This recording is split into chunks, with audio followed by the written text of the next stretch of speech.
खुलासा भी पेश करने जा रहा हूँ। जो बुक लिखी है डेल कार्नेगी ने, इंग्लिश में लिखी है, उर्दू में इसको तर्जमा किया गया है। तो इसमें 4 या 5 चीज़ें उन्होंने बेसिक बताई हैं, जिन पे कॉन्फिडेंस लेवल बुनियादी मुनहसर होता है। अगर हम उन 5 या 6 चीज़ों को अपने ज़हन में रखेंगे, तो इंशाल्लाह ताला हमारा कॉन्फिडेंस रोज़ ब रोज़ बढ़ता जाएगा।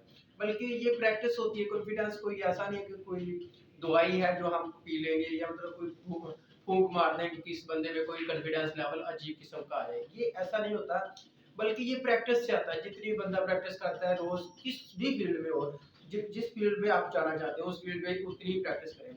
इधर पॉइंट्स लिखे हुए हैं, मैं आपको पॉइंट्स भी बता देता हूँ कौन से पॉइंट्स मेन बिलोंग करते हैं कि how to raise a good confidence level, excellent confidence level. ये पीछे व्हाइट बोर्ड पे आप देख सकते हैं।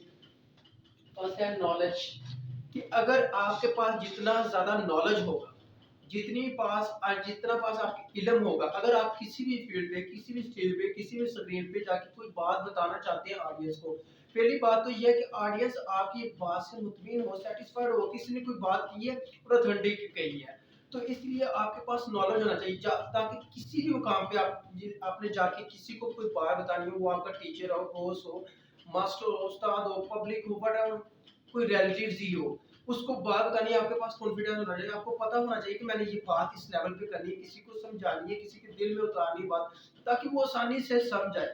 इसलिए इल्म इल्म होना चाहिए। इल्म इंसान को अमल से आता है, जितना ज़्यादा सीखता फिर उस पर मेहनत करता है, रोज़ ब रोज़ नई चीज़ें सीखता है और नए फिलॉसफी सीखता है। अगर आप किसी भी फील्ड से तल्लुक़ रखते हैं, कोई भी शोबा है आपका, उस शोबे में अगर आप चले गए, उसके मतलब प्रोज एंड कॉन्स देखें, इसमें कौन-कौन सी नई चीज़ें हैं, इसमें कौन-कौन सी पुरानी चीज़ें हैं, इसमें कौन-कौन सी नई चीज़ें आ सकती हैं।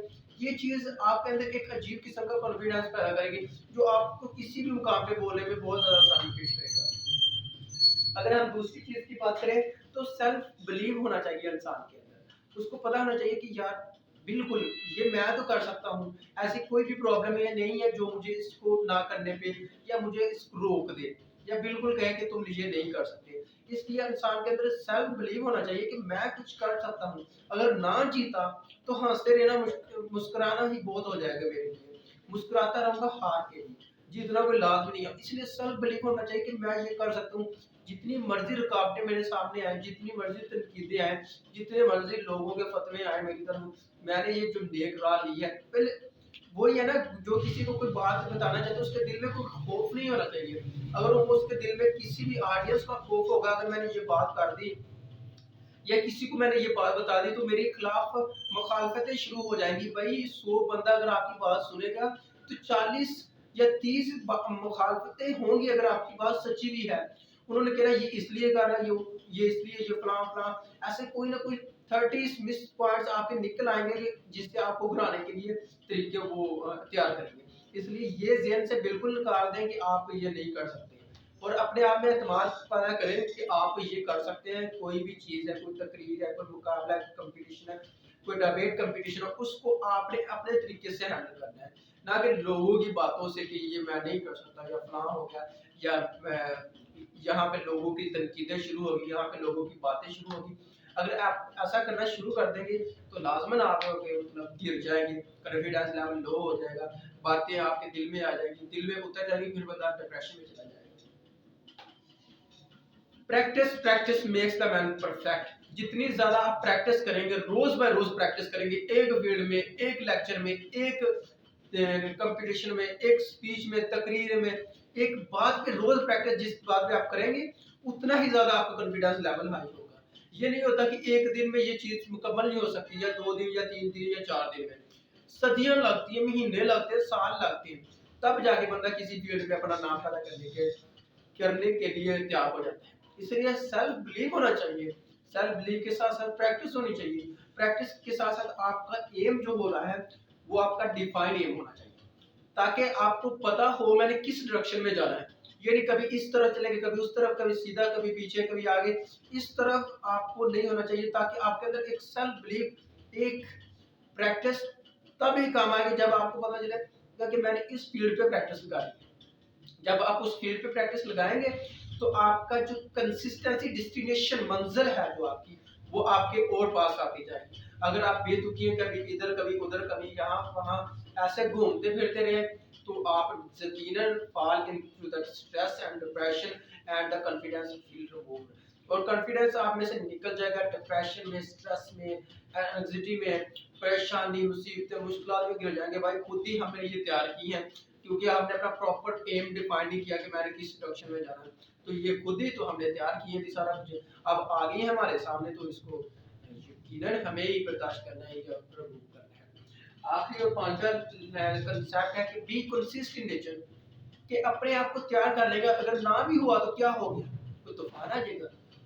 कि एक बार हार जाना, दो बार हार जाना, तीन बार हार जाना, चार बार हार जाना, पांच बार हार जाना, जैसा जितना मर्जी आप हार जाए उसके लिए उतना ही ज्यादा खुद को तैयार करें। ये नहीं होना चाहिए कि मैं एक दफा हार गया हूँ बस मैंने छोड़ देना, मैंने इस फील्ड में नहीं जाना, मुझे तनकीदें बहुत आएगी, मुझे बातें बहुत आगे, मुझे रोकने वाले बहुत आगे। ऐसा बिल्कुल नहीं होना चाहिए। बी कंसिस्ट, अगर कोई थप्पड़ मारे फिर आगे, अगर कोई तोप ले आए सीने आगे कर दे, लाए चलाए हमारे सीनों पे, तो हमारे में इतना दम है कि हमने अपनी मंजिल पे जाना है और हमने ये करके रहना।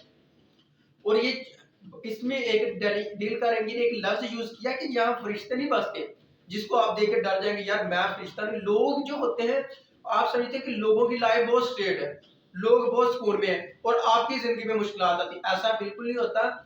सबकी जिंदगी में मुश्किलात और मुसीबतें आती रहती हैं। अगर आपको बदनसीब खुद को नहीं कहना चाहिए, अगर आप किसी मुसीबत या मुश्किल में गिर चुके हैं तो लोगों से उनके अहवाल जान ले, वो आपसे ज्यादा बड़ी मुश्किलात और मुसीबतों में होगी। एक उसने कहा था लोग आपसे ज्यादा बदनसीब है, ये पॉइंट भी उसने काफी हद तक ठीक कहा। दूसरा पॉइंट उसने कहा था कि यहाँ फरिश्ते नहीं बसते जिनसे हम खौफ खाए, या मतलब जिनसे हम वो कर सकते तो हम नहीं कर सकते, इसलिए ये मंजिल पर पहुंच गया तो मैं क्यों नहीं कर सकता, मुझे किस चीज ने रोका हुआ है। अगर अल्लाह पाक ने हमें दो आंखें, दो कान, नाक, हाथ, पांव, सारा कुछ दिल दिया है, तो हम उसके लिए क्यों नहीं अपने आप को तैयार कर सकते। अगर वजह होनी चाहिए ना सॉलिड बंदे के पास है कि मैं ये मेरी रीजन है इसलिए मैं ये तैयार नहीं कर सकता। इसलिए खुद को तैयार करें तो इतना तैयार करें कि लोग आपको गिराए फिर खड़े हो जाए, लोग फिर गिराए फिर खड़े हो जाए, इतनी बार जितनी बार वो थक जाए गिरा गिरा के, लेकिन आप फिर खड़े हो जाए, वो अपनी हाथ से कर ले कि अब मैंने इसको नहीं हराना, ये तो बार बार खड़ा हो जाता है। मलाल है लेकिन इतना मलाल थोड़ी है, ये आंख रोने की शिद्दत से लाल थोड़ी है, अपने ही वास्ते परेशान है यहाँ सभी लोग, किसी को किसी का ख्याल थोड़ी है। और काट दिया परों को उड़ाने से पहले, ये खौफे हिजर है शौके वसाल थोड़ी है। मजा तो तब है कि हार के भी हंसते रहो, हमेशा जीत ही जाना कमाल थोड़ी है। और लगानी पड़ती है डुबकी उभरने से पहले, गुरूब होने का मतलब सवाल थोड़ी है। लगानी पड़ती है डुबकी उभरने से पहले, गुरूब होने का मतलब सवाल थोड़ी है। सवाल नहीं होता, वो बंदा खुद अपने आप को तैयार कर रहा होता कि ये वक्त है, मैंने सीखना है, मैंने प्रैक्टिस करनी है, मैंने अपने एम पे रहना, रोज अपने एम को निखारना है, मैंने ये करना है और करना है। जब बंदा रोज इस पे करेगा ना काम,